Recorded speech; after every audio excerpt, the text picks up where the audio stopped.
ఆమ్ ఆద్మీ సమన్వయకర్త అరవింద్ కేజ్రీవాల్ ఢిల్లీ ప్రజలకు మరో షాక్ ఇచ్చారు.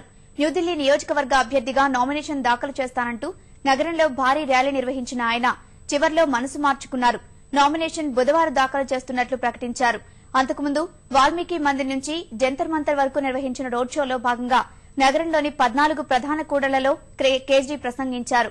భాజపాపై తీవ్రస్థాయిలో విమర్శలు గుప్పించిన ఆయన కమలం నేతలు అసత్యాలు ప్రచారం చేయడంలో దిట్టలని ఆరోపించారు. కేజ్రీవాల్ నామినేషన్ యూటర్నీ పై మిగిలిన రాజకీయ పక్షాలు తీవ్రస్థాయిలో విమర్శలు గుప్పించాయి. కృష్ణానగర్ నియోజకవర్గం నుంచి భాజపా ముఖ్యమంత్రి అభ్యర్థి కిరణ్ బేదీ కూడా బుధవారమే నామినేషన్ వేయనున్నారు.